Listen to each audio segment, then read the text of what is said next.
On the edge of a lush forest in coastal Siberia, a hunter is on the prowl.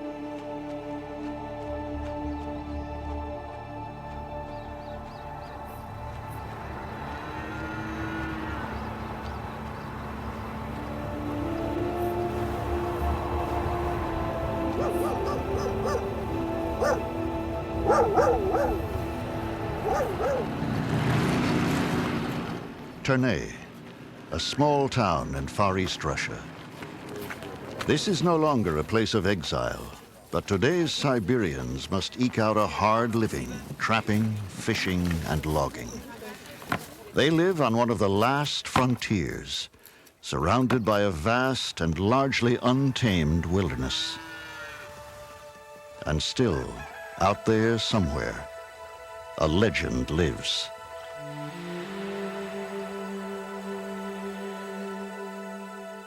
A creature of fearful power and stunning beauty. It is the biggest cat on Earth, the Siberian tiger.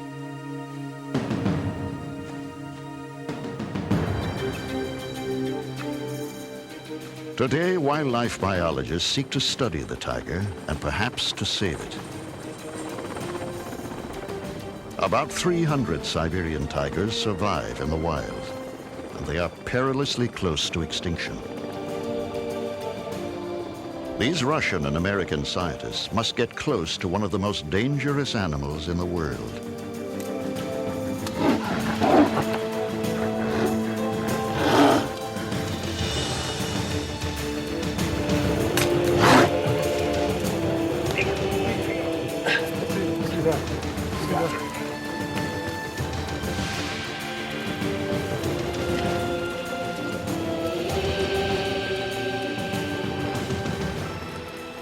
But while some seek the elusive tigers in the wild, one Russian scientist is studying them in captivity, mating and hunting. Made for Siberia, this splendid cat can sprint across the snows at 50 miles an hour. Magnificent, mysterious, highly dangerous, and highly endangered. This is the great Siberian, the tiger of the snow.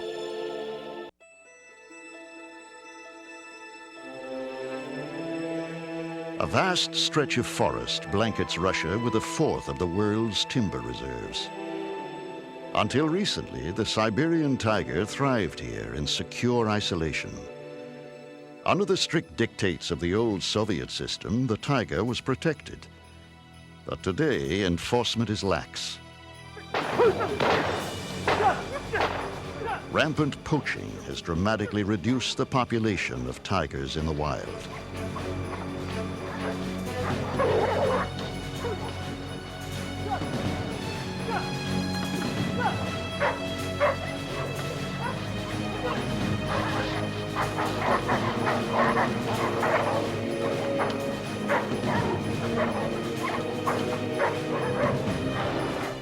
In the Asian medicine market, everything from the eyes to the tail is valued for its legendary curative powers. The magnificent coat alone might fetch $10,000. But poachers aren't the only threat.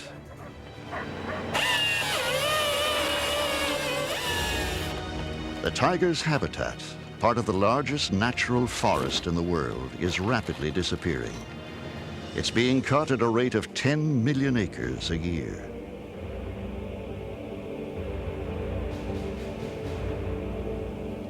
When authorities confiscate a pelt from the poachers, it must be destroyed, so it will never find its way to market. Recalling a poet's famous words, "Tiger, tiger burning bright in the forests of the night."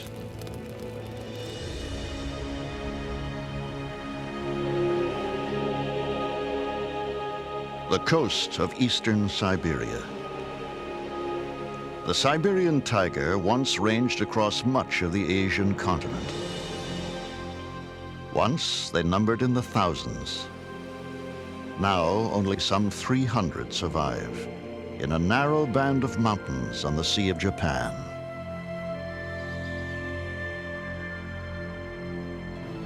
The Siberia of legend is a frozen wasteland. In fact, parts of the forest are temperate, even subtropical.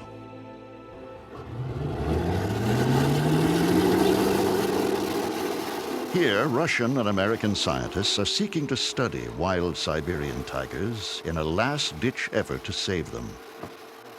Dr. Morris Horniker, an American big cat authority, has brought desperately needed technology to this crucial effort.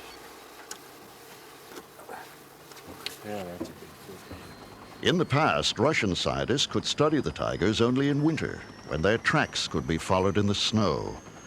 Now, with radio tracking devices, the elusive cats can be studied sight unseen and year-round.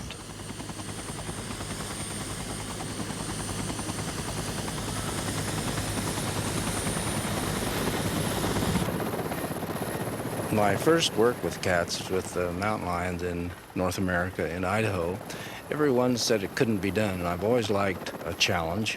We've used the tiger population as target species, but we've studied the entire ecosystem because of the immense area that the tiger needs to exist, defines entire watersheds, entire systems that the prey must also utilize.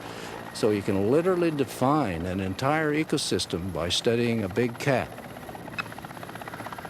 The scientists pick up a radio signal from a tiger somewhere in the thick forest below.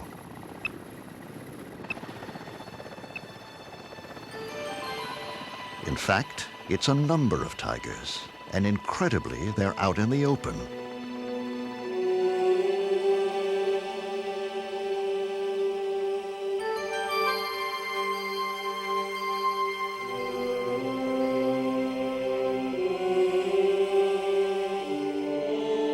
Siberian tigers are so rare and elusive that even a fleeting glimpse like this is a landmark event for the scientists. When we saw that female and those cubs on this lakeshore, wide open view, first time that a female Siberian tiger and her cubs had ever been observed and photographed from the air, it was one of the most thrilling events in my professional career.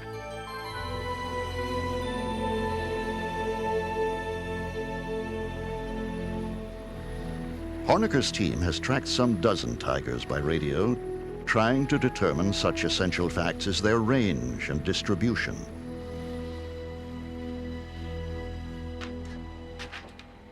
At the field lab of the Horniker Wildlife Institute, Morris is briefed by Dale Mikkel, who's been coordinating the field study for the past 3 years. We've got 5 females that we've got good information on their home ranges. We've got Olga, the first female we captured, who's now in the home range that only includes a little piece of the reserve, actually.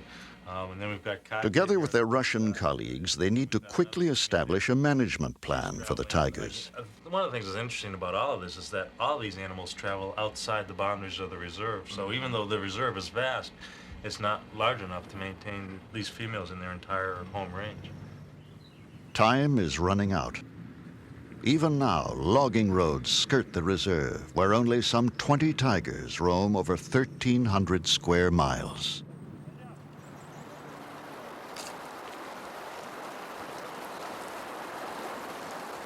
The researchers receive word that a tiger has been caught in one of their snares, a chance to add a new animal to their study group.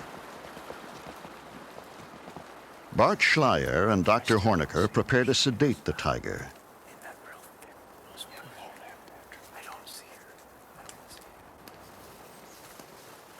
There is no way of knowing how securely the tiger is trapped. He could suddenly pull free, and then they would have only a few seconds to save themselves.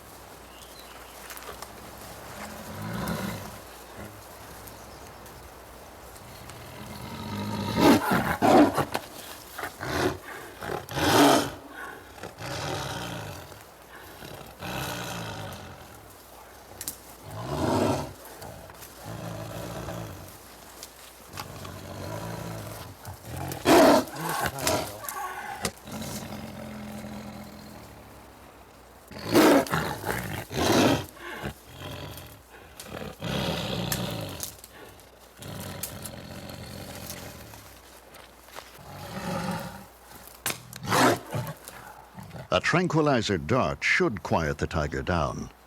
Still, the dosage required is always in doubt. Too much endangers the tigers, too little the researchers.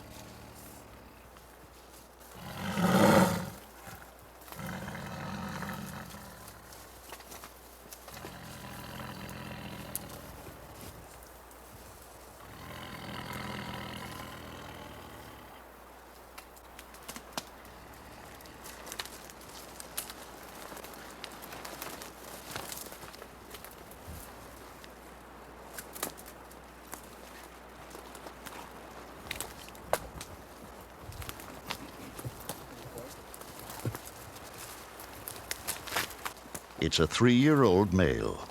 When fully grown, at about age 6, he'll weigh 600 pounds or more. But even now, he's an armful. This is about all we can do, guys. He's just too heavy. This is good. They carry the tiger to better ground. Boys, top it up. His eyes must be artificially lubricated, since the blink response is sedated. Let's get this snare. These massive jaws can crack the spine of a wild boar with a single bite. Young male tiger. Its feet are like thickly padded snowshoes with retractable claws. Boy, he's a beautiful animal. The radio collar allows them to track the tiger and help answer some crucial questions. How much territory do the tigers require? How many elk and deer and boar? How do they react to human encroachment?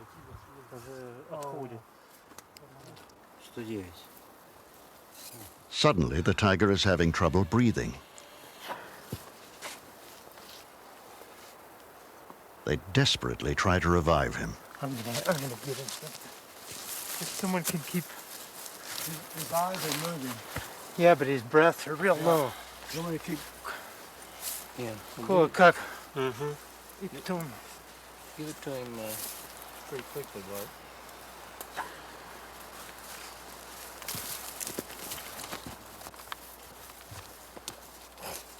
He's sure rocks. Nada.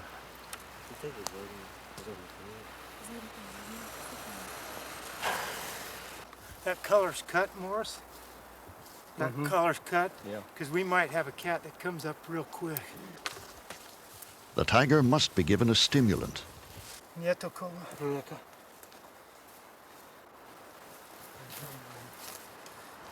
Slowly, he resumes his normal breathing rate. Yeah, he's breathing. Yeah, he's breathing. I think the danger's passed. Oh man, that was... Yeah.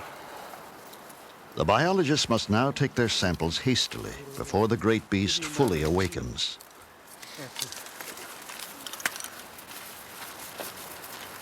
Pass me to you, right behind us.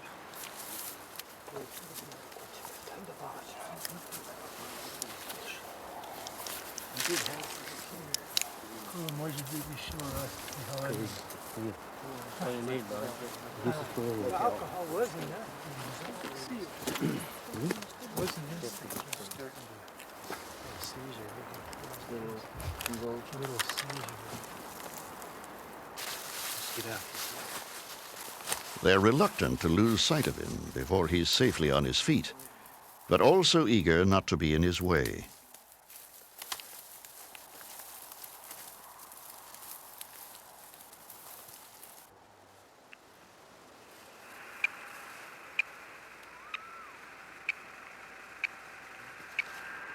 He's active. Now, at a safe distance, the team receives a signal from the radio collar. The tiger is up and about and on the prowl again. Yeah, he got up quick then.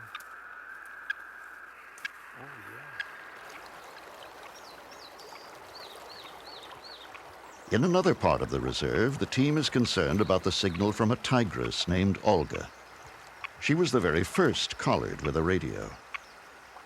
Olga, it appears, has remained in the same area for a long time, a sign that she may be dead, or that she's found a den and given birth.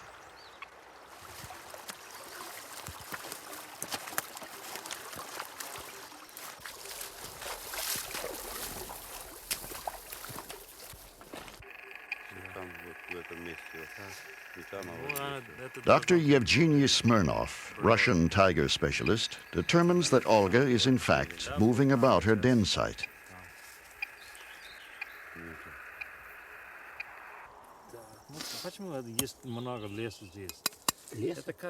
The researchers decide they'll attempt to enter the den to earmark the cubs. They'll need to wait until night, when the tigress should be out hunting, hopefully far from home. Убить у нас или что? Конечно, у нас только один вариант – ходить туда, когда ее нет. Если она там, я не пойду. I asked if he thought it would be dangerous or we'd be in trouble if we went there, and he said, of course it'd be dangerous. There's only one variation there to approach when she's not there, because it's simply too dangerous to make an approach with the mother present. Слава Богу, у нас есть. Said, thank God we have the telemetry equipment to check on whether or not Olga is there, and so we know exactly when she's left the den site. Without that, it'd simply be a suicide mission to walk in there.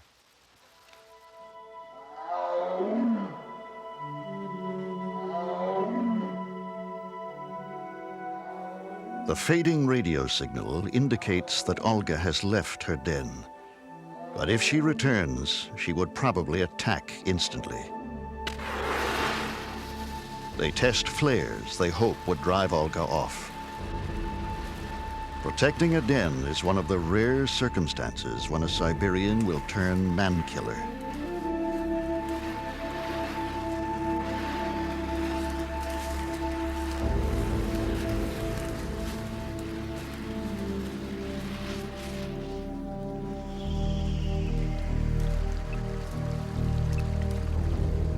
Night is the time when tigers are most alert and aggressive. Their night vision is far superior to humans.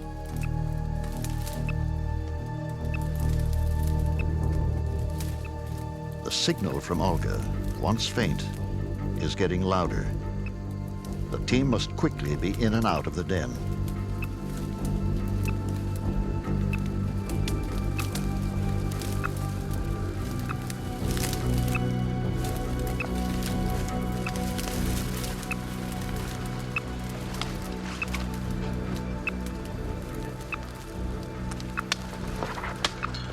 Yeah, this is it.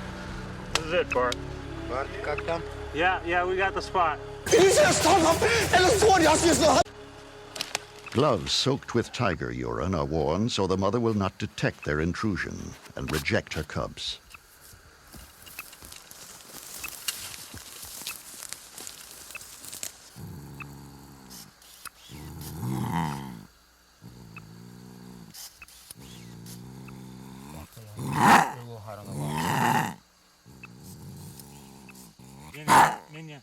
Go ahead.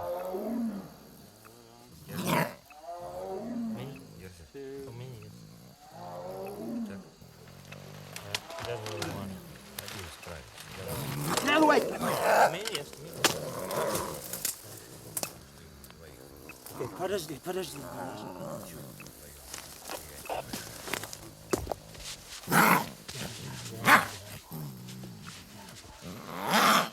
It's a healthy male, 2 months old.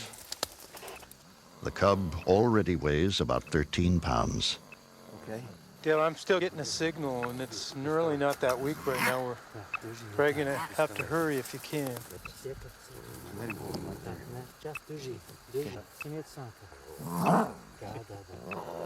Unlike other cats, tiger kittens never learn to purr.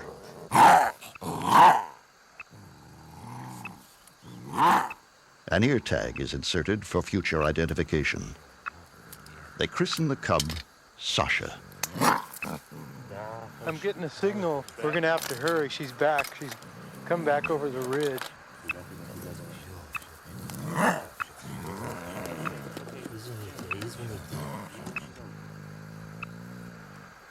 Their daring has set a new precedent.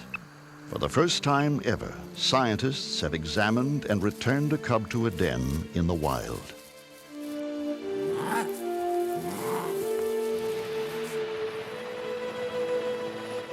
In towns and villages throughout coastal Siberia, People have learned to live with the idea of tigers.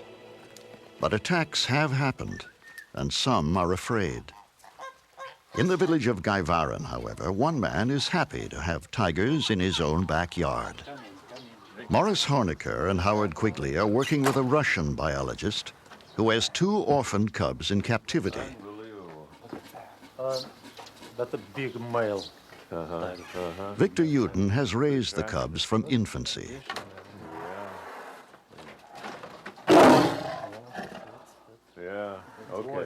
Victor is the author of a definitive natural history of the Russian wolf, but he soon learned that Kucher the tiger and Nyurka the tigress are different animals indeed.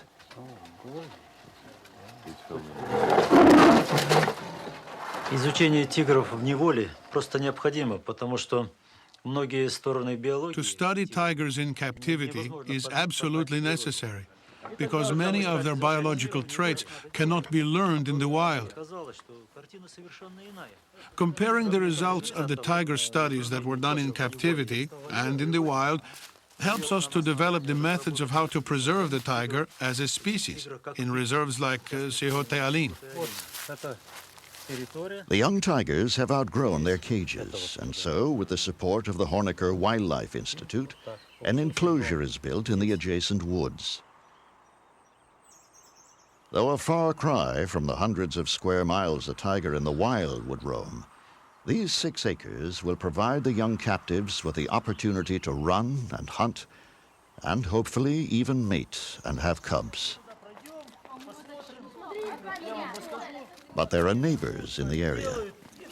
Victor knows the importance of keeping them well informed, especially now when the tigers will soon be turned loose into the enclosure. So he brings local school children to the compound. Villagers often come to see the tigers. They often ask me, why keep tigers in this enclosure, since it's so different from life in the wild?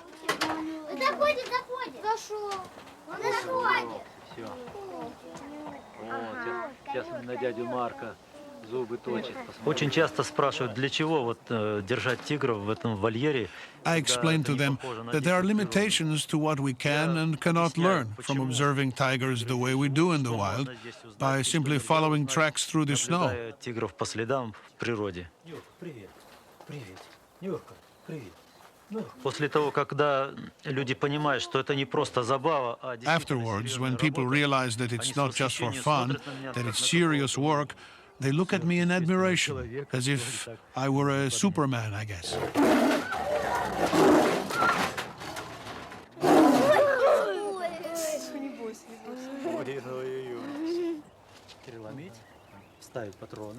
The day has come when, for the first time, the tigers will step into the natural world they were intended to rule. No one knows how they'll react to their new enclosure. For Victor, it's an especially anxious moment, for he hopes the enclosure will be home to these tigers for the rest of their lives.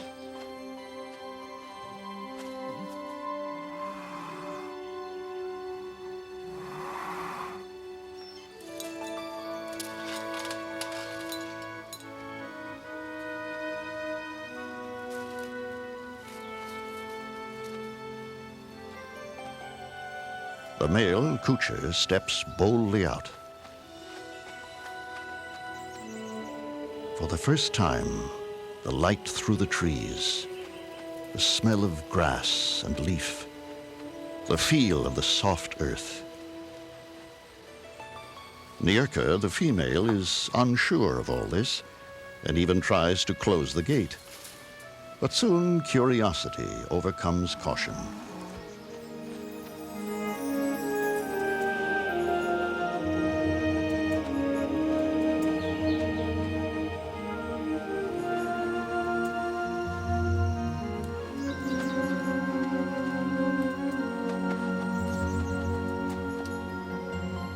To Uden's surprise, Kucher begins to feel a little frisky and tries to mate. But Nyurka will have no part of it. For her, the time has not yet come. Exhilarated by their freedom, they soon vanish into their little private forest.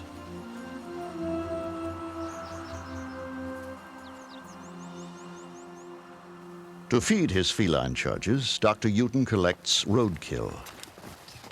Victor feels he knows the mood of his tigers so well, he can risk entering the enclosure.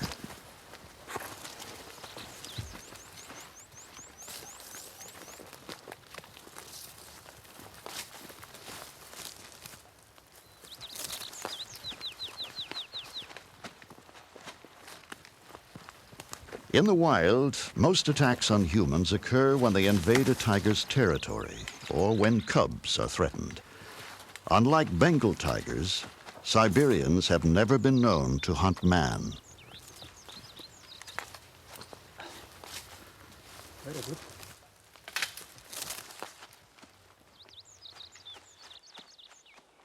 As the tigers settle into their enclosure, Dr. Uden begins his observations and controlled experiments. He hopes to learn which behaviors are innate and which would need to be taught to captive tigers before they could be released into the wild. Tigers live in a world of feast or famine.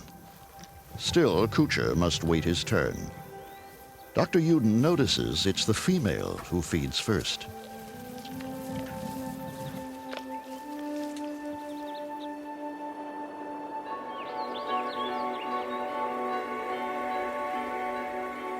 With the coming of fall, the first brisk winds blow in from the Siberian Arctic.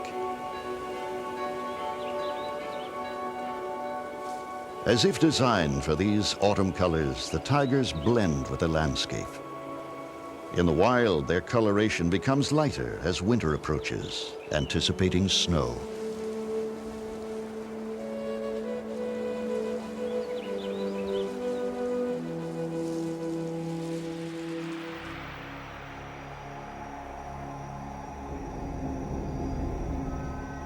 Dr. Uden confronts one more problem that makes the study of tiger behavior so difficult.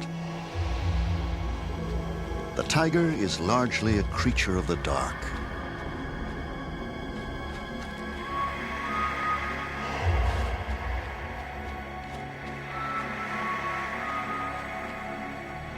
With their extraordinary night vision, Kuchar and Nyurka come fully alive only after sunset. Recently, they've begun to roam restlessly in the dark. Victor wonders if night has awakened an instinctive urge to hunt.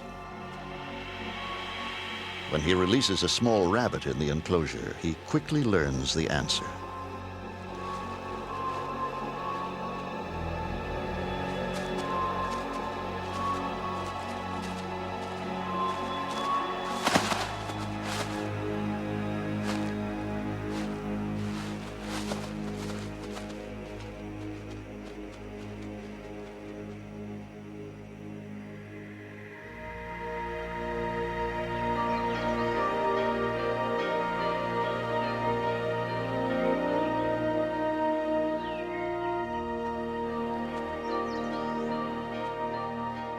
After several weeks, the tigers have established their territory in the enclosure. How would they react to another of their own species? Uden and Hornecker set up an experiment involving a full-sized model tiger. Okay. I'm interested to see what you think of this, Victor. That as big as Kuchar? Yes. Oh. These will match right up, Victor, like so. You got that back there? Yes, тут нормально. Yeah, that's a good fit. Okay, let's see what it looks like standing up. What's the tail, Victor?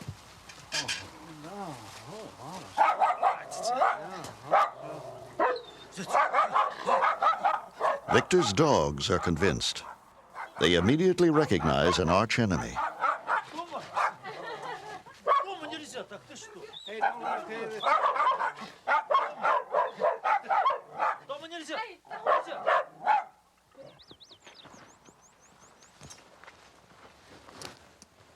Tigers in the wild are solitary animals and fiercely territorial. Is this behavior innate or learned? And if innate, how soon does it develop? The reaction to an intruder by the captive raised tigers may help provide an answer. The scale model is covered with tiger urine, the scent that establishes territory.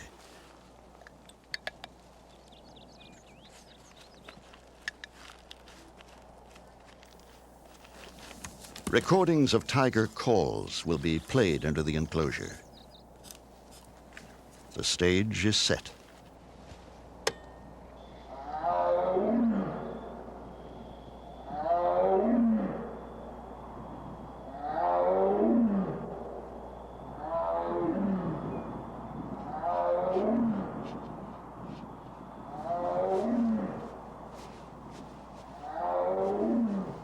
Kucher, the male, is curious. He spends hours observing this strange creature.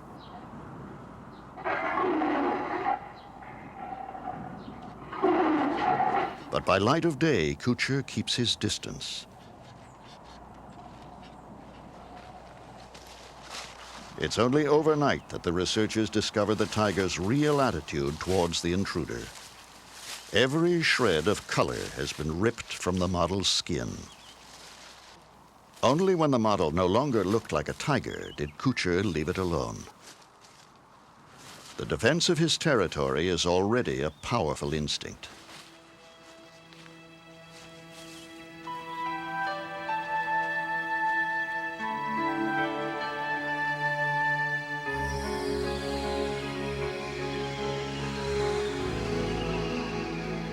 It was the long Siberian winter that created the tigers of the snow, demanding robust size, padded paws, and thick fur. But it is also winter when they are hunted, when they are most easily seen, this time by a scientist. We've had to develop and evolve all our techniques here. No one had ever worked with Siberian tigers before. So we utilized foot snaring to capture the tiger, and it's worked very successfully. But some of them are becoming very trap shy. Some of them have become very difficult to capture. So in order to maintain the continuity of our data collection, in order to keep track of certain individuals, we've had to utilize helicopters. The hunt begins to recollar certain tigers. The information the collars provide is critical to understanding the boundaries required for the tiger's survival. Their territories are extensive. Females may range up to 200 square miles, males perhaps 500. Losing contact with the study animal is their greatest fear. Each one is precious to the scientists. The collars we put on animals last about 2 to 2.5 years, and then the batteries, lithium batteries, run out, so they simply need to be replaced. Once we've invested 2 years in an animal and gathering information, that animal becomes very valuable to us because it has a history.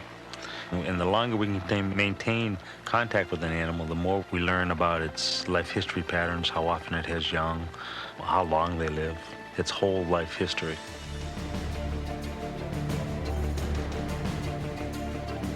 The pilot spots something below. It's a wild boar running for its life. And in pursuit, a tiger.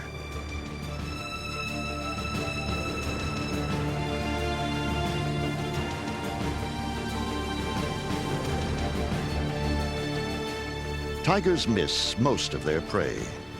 This time, the helicopter provides a distraction, saving the boar. The tiger is not amused.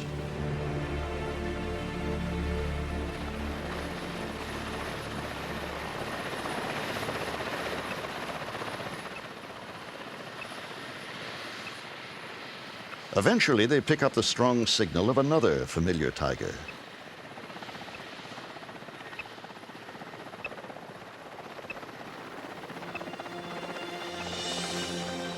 It is Olga, mother of the cub found in the den. The helicopter quickly searches the area, hoping to spot her cub, Sasha.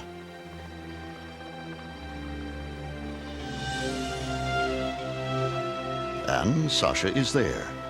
No longer a small cub, but thriving well. The young are raised by the mother alone. Sasha will stay with her for 18 to 20 months until it's time to establish his own home range. The search continues for Kuza, a young male who has outgrown his radio collar. Kuza is just beginning to mark off his territory, and it's difficult to know the extent of his range. Tranquilizing a Siberian tiger is not an exact science. The size of the tiger, its mood, and the placement of the dart can influence the drug's effectiveness. Always out of concern for the tiger, the team tries to inject a minimal amount.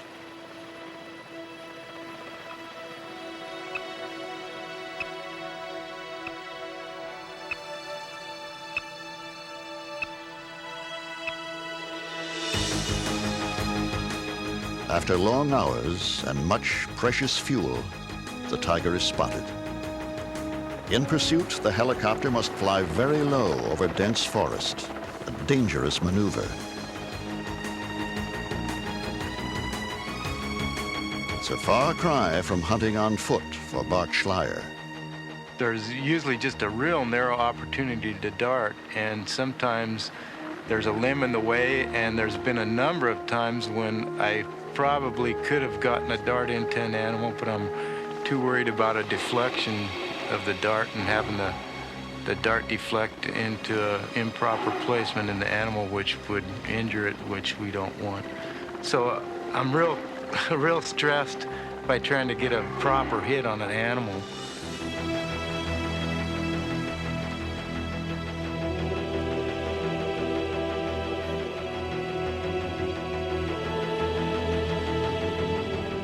As the tiger moves deeper into the forest, the helicopter follows so closely it almost touches the treetops. The pilots we're using, I'm real confident in the pilots because you are operating real close to tree level, and you just hope that the pilots can see what's going on around behind them, particularly with the back rotor. And particularly the other day when we were in close on one of the tigers, there was a conifer tree that was actually almost butted right up against the helicopter. The first shot is a clean hit. They hover patiently, waiting for the tranquilizer to take effect. But they can't wait too long, for they're running low on fuel.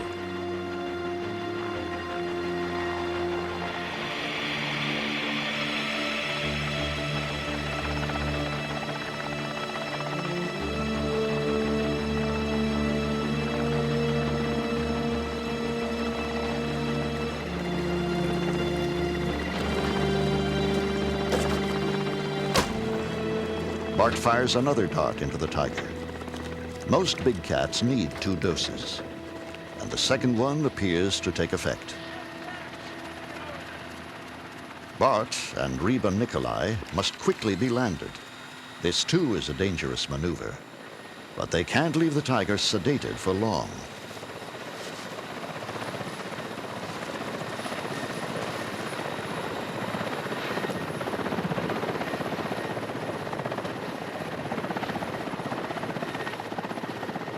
The pilot is very concerned now. They must refuel. He radios Bart to abort the mission. But Bart insists, for the tiger's well-being, they must remain below and finish the job now. The helicopter races back to refuel.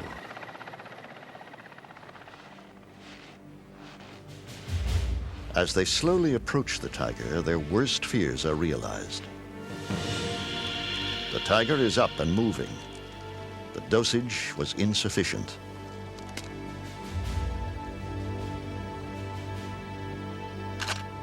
Still, they must get a closer look to make sure he's all right.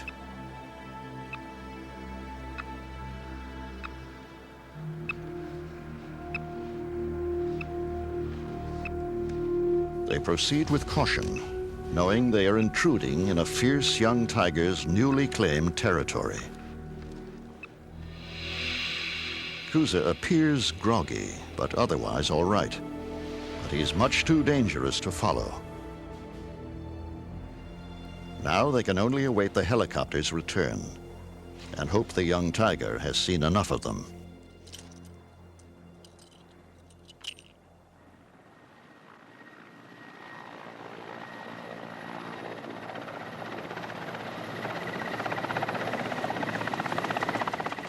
Well, now the tiger has eluded them, but at least they know where he can be found. Eventually, he'll be located and fitted with a new collar. At last, they are brought aboard to the relative safety of a helicopter hovering in the treetops.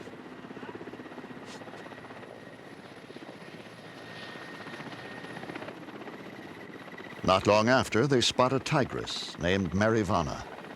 She is very aggressive and even climbs a tree to attack the helicopter. She only provides a better target for Bart Schleyer.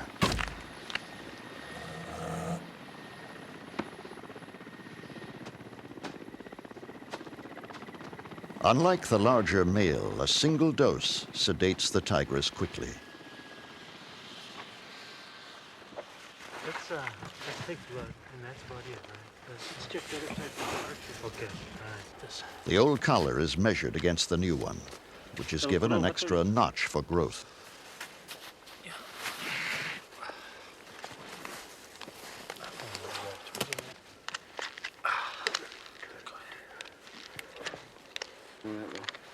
They carefully monitor her heart rate and respiration. Where's the antenna? That's right, still a sort of Mission accomplished. The new collar will provide crucial data for at least another 2 years.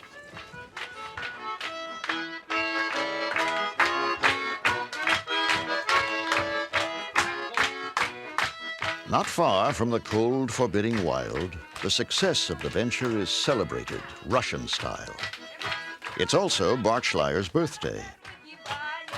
For American and Russian alike, it's a camaraderie born of years of shared dangers and shared dreams.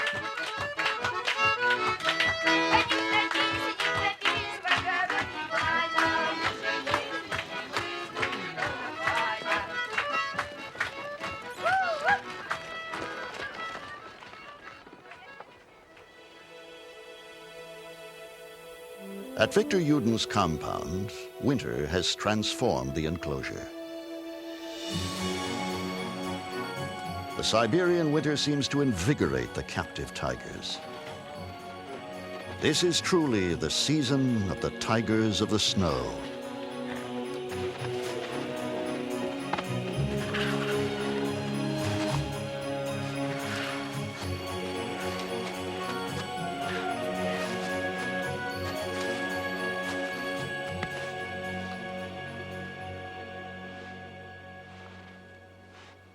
As Victor Yuden observes, Kucher, the male, continues to stake out his territory, spraying the trees with his scent. In what is called a flamen, the female tests the air for his scent. Then it's Kucher's turn to detect if his mate is in heat. And she is. Nierke, the female, initiates the coupling. And so, the mating period begins. Если же нам удастся получить еще молодых тигрят, If we succeed in getting young cubs, it would be great, because then we can develop the best methods for returning the young tigers back into the wild. воспитать их в условиях, приближенных к естественным, чтобы они... We'll try to bring them up in natural conditions so they will more easily adapt to joining the wild tiger population here in the reserve.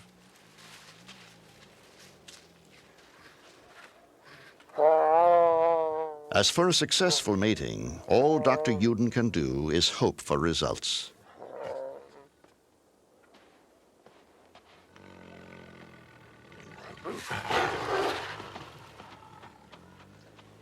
Кучер, ну-ка иди скорее домой. Кучер! Victor's wife, Lena, has a special relationship with the tigers. She's nurtured them since they were cubs. When they must be brought in at night because of the dangers of poaching, only their babushka can lure them home.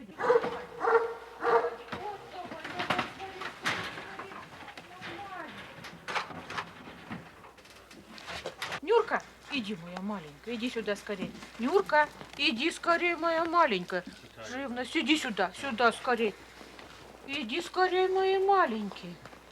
Маленькие мои, маленькие, иди скорее, скорее, скорее. Иди скорее, маленькая, домой иди. Иди домой скорее, иди сюда. Ох, не хочешь выходить. Иди сюда, Нюрка. Нюрка, иди скорее сюда, Нюрка. Скорее, скорее, заходи домой. Over the next few days, the tigers breed often, sometimes dozens of times a day. At last, the breeding ends, and Nyurka moves into her den. She should give birth in about 100 days.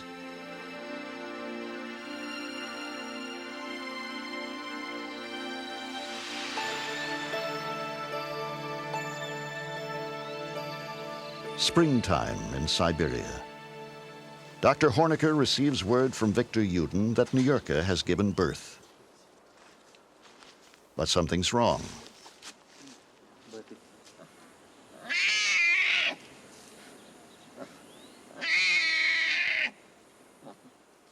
Victor's observed that the mother is not taking care of her cubs. This is not uncommon when big cats give birth in captivity.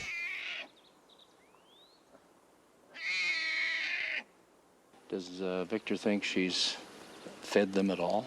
Вы думаете, что она их вообще кормила? Думаю, что нет. Probably not. Думаю, что нет. Then we'd better go in and look, Victor. They isolate the mother, Nyurka, so they can safely approach the den.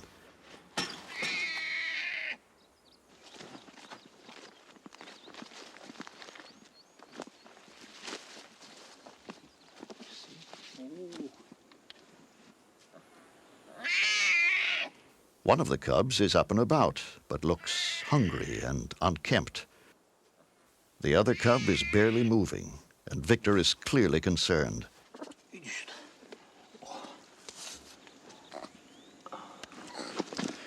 How is he? Yeah.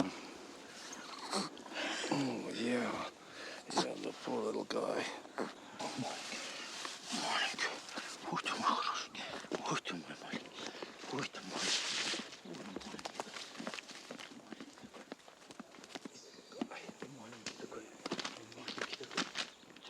Suddenly, the cub stops breathing.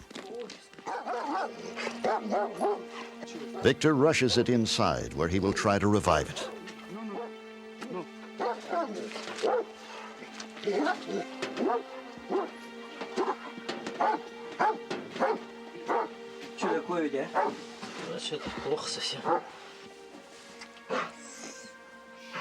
It appears the mother has neither groomed nor nursed her cubs, and this one is near death.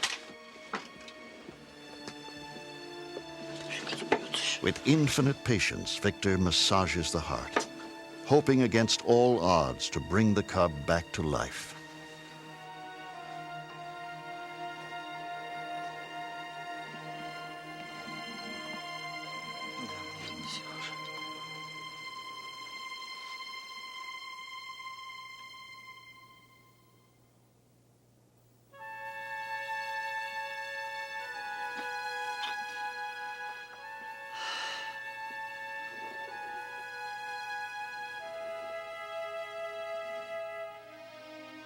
The mortality rate of Siberian tiger cubs can be up to 30%.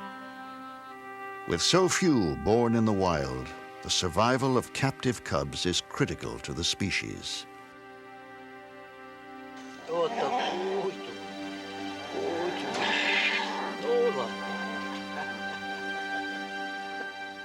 One cub is lost, but her brother, under Victor's tender nursing, recuperates quickly.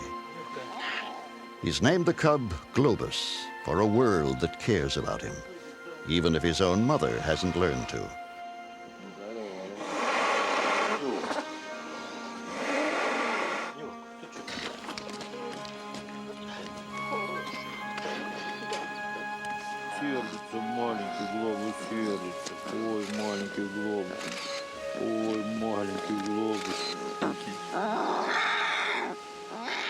Eventually, Globus will be brought to the United States as part of a captive breeding program.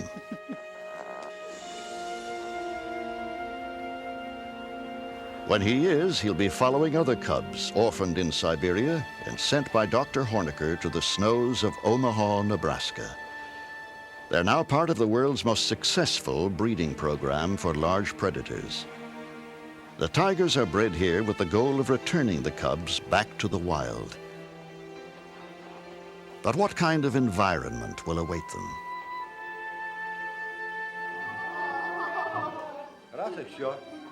Back in Russia, Dr. Hornecker strives to educate Siberia's future caretakers. If we're to save these big carnivores as the world population increases, we must convince the younger generation that it's worthwhile conserving them. It's always so rewarding to me and gratifying to see how children accept this. They really love these big animals. They want to save them. And if we can convince them that it's in their best interest, then it's to their advantage and to ours. Soon, much of this magnificent forest, the Siberian tiger's last domain, may be cut down for a world hungry for lumber. But the years of difficult and dangerous study have given birth to a plan to save the forest by saving the tiger in the wild. Selecting the tiger as the umbrella species to be saved means that the forests surrounding the reserve must also be protected. But in a land of political uncertainty, there are no guarantees. Poised on the edge of extinction, the tiger of the snow evokes an old Russian proverb. Hope is the last to die.